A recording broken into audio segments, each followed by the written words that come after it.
YouTube.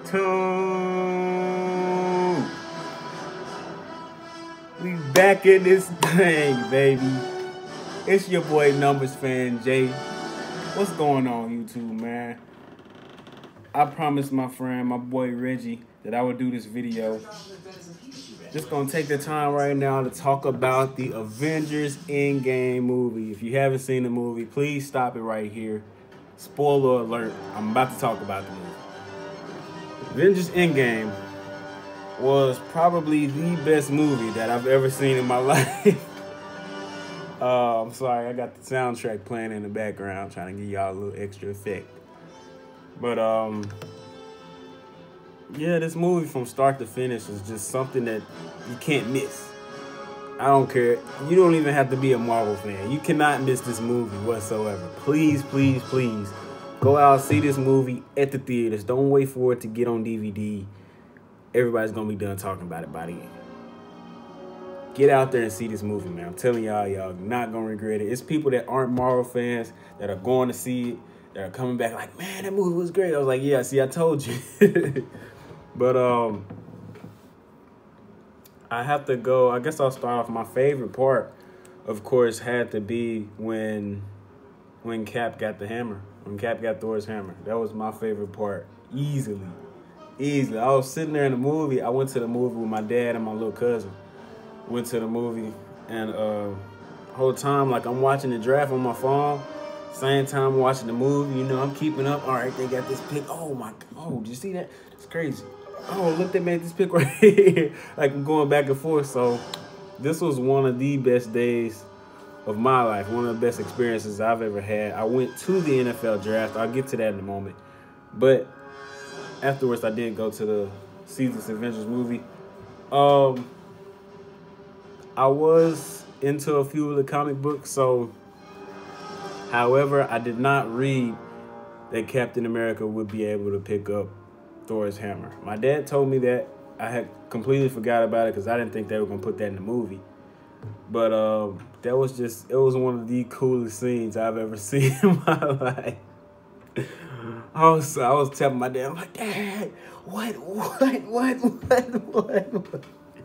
He's like, yeah, see, he told you, yeah. I'm talking about, man, that was really exciting. But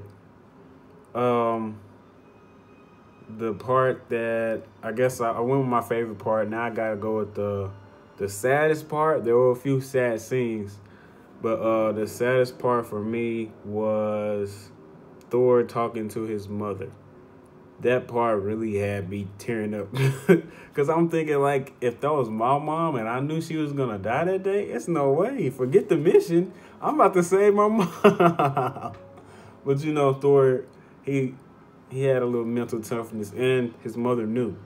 His mother knew what was going on. She was like, you came back from the future. I can tell because I was raised by witches. Like, it was tough. And then they broke out the Thor joke, and that kind of broke it up. I was like, all right, y'all play too much. But I covered the favorite part. I covered the saddest part. The most surprising part. So the most surprising part for me of this movie was the fact that, that Thor couldn't beat him when he had his hammer and he had the other thing, I forgot the name of it. When he had both of them and he was powered up, I was like, oh man, Thor's about to kick his butt. Like, it's about to be a wrap.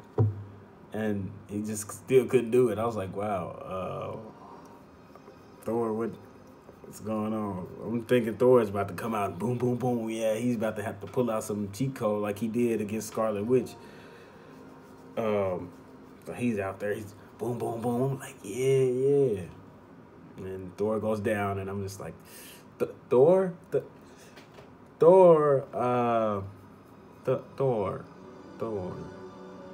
And it's just like, man, you gotta be kidding me. But that was the most surprising thing about the whole movie to me. I did predict that Black Widow was gonna die, though, when they had the choice between Ronan and Black Widow, because we had just been really introduced to Ronan. like I figured out that Ronan was gonna be in this movie. It wasn't gonna be any more Hawkeye. But yeah, it was just like when it came down to those two, I was like, no, it's because he just got here. He just got introduced, and we haven't seen him. He had, at this point in the movie, he had yet to fight for the Avengers as Ronin. So I was like, no, there's no way he's gonna go. I don't care. When he jumped, that really got me though for a second. When he jumped, I was like, oh, he's gone. And somehow she came out with a little grappling hook, and I was like, wow, it's that serious. But that was one of the parts of the movie that really it's kind of predictable, but at the same time, hate to see an Avenger go. We all knew Iron Man was gonna die. Yeah, we all knew Iron Man was gonna die. We just didn't know how. I hate that they tried to put the Spider-Man interaction in again. I was like, oh my God, stop. Because that was the saddest part from the last movie, from Infinity War. I was like, don't you let him die right in front of Spider-Man. It's not right. Stop doing that. But yeah, it was a great movie. For me, it gets a 13 out of 10. Exceptional movie. Oh, cannot forget about my favorite Marvel character, the Incredible Hulk. I wasn't expecting Professor Hulk in this movie. I loved reading his comics when I was little. So I knew about Professor Hulk. I didn't believe that he was going to be in this one. I had no clue. But that's all I think about the Avengers movie. On to the NFL draft. I got a double dose for y'all today. So NFL draft, the experience itself was just amazing. Like the atmosphere was electric. People are happy, smiling. I'm walking down First Avenue in Nashville, and I'm passing people singing on the microphones, karaoke type of stuff. People are handing me CDs, telling me from Apple Music. Somebody downloaded a whole album on Apple Music. I still haven't listened to it. And like this whole thing was just like, oh my gosh, too much going on at once. I didn't make it around to everything. I did not make it to the stadium. We were more so focused of the draft stage. We were more so focused on the draft stage and that stuff in that area. Great food. We went to Margaritaville. They have great service. Go to Margaritaville if you haven't been. Great service, great food. Sirius XM and ESPNU were both in that restaurant, so we got to sit up there with them and listen to what they had to say, what their analysis was on the NFL draft. Who would go where? Why do they think that? Who would be a better fit?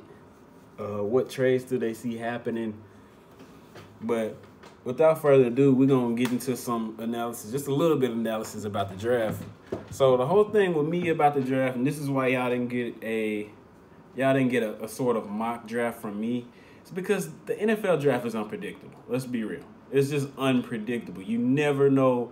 The first pick could be traded away the start of the draft. You never know what's going to happen. This is the most unpredictable event in the NFL in terms of the NFL season overall. This is the number one thing that's the most unpredictable. Not the games, not the training camps, not the injuries.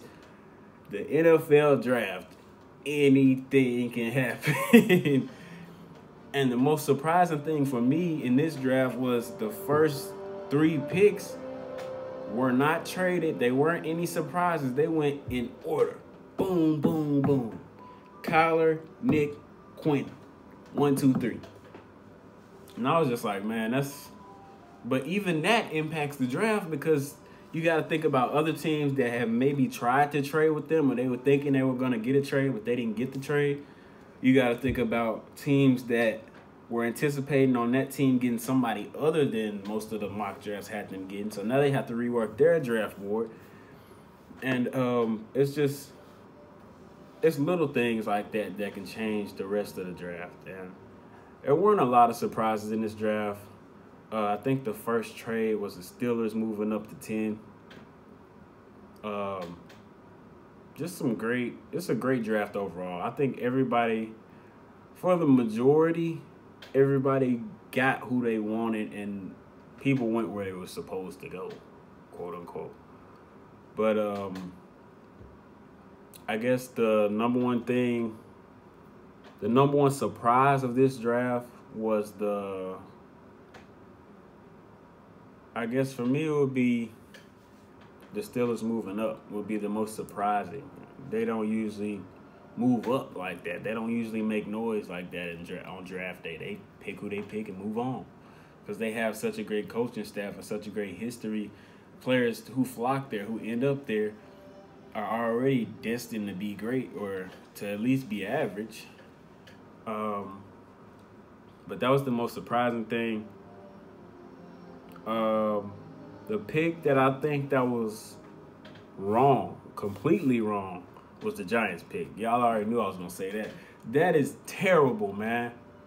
When you compare, I don't have the stats on me right now, but when you compare Daniel Jones to Haskins, comparing those two quarterbacks, there is no contest whatsoever. I believe Haskins has about 2 less touchdowns. It's a single-digit number, and he'd only played for 2 years. And Daniel Jones had played 4 years with more interceptions. And it just... There's so much I want to say on that, man. So much. But I'm not even going to do it because I'm not in the Giants front office. I'm not here to judge anybody. But that was just the wrong pick, man. From a football standpoint, from a win now, the Giants have Eli Manning, and he has not produced the last 4 years. He's been complete trash. And they try to blame everybody else. Maybe it's the O-line. Oh, maybe he doesn't have a tight end. You know, he likes tight ends. No, man. It's Eli Manning. He's going downhill. He's went downhill the last 4 years. Nobody said anything about it. He's been playing like trash. He has not been playing average. I heard that on NFL. I think it was Good Morning Football. One of the players said he had been playing. I think it was Nate Burleson. He was playing average. He had not been playing average, man. He's been playing terrible. Just be real.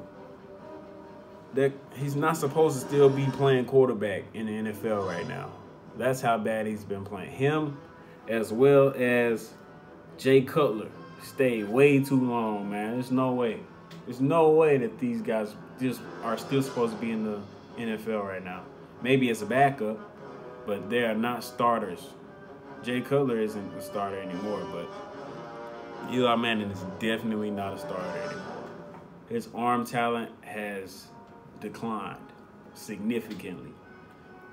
And there's no reason for you to pick a less talented quarterback than you could have gotten in the first round. You got a first-round pick. They had multiple quarterbacks to pick from. And they picked Daniel Jones? Stop it, man. Stop it. That really made me upset. Because you seeing a quarterback sitting there. 2 quarterbacks. Actually, I would have taken Drew Lock before I took Daniel Jones. Both of those quarterbacks are sitting there like, what? I'm like, all right. This is what we doing. All right, bet. Wait till the Giants have to play those 2 quarterbacks. I guarantee you they're going to try their best to miss their... I almost said something, you too. They're gonna come with their best game, man. Definitely. But did y'all see my boys though?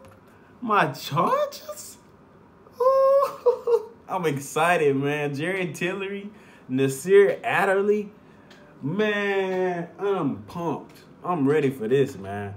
But that's all I got for y'all today, man. I just wanted to give y'all how that day went for me, what I thought about the draft, and also what I thought about the Avengers. So, it's your boy Jay, man. We out of here.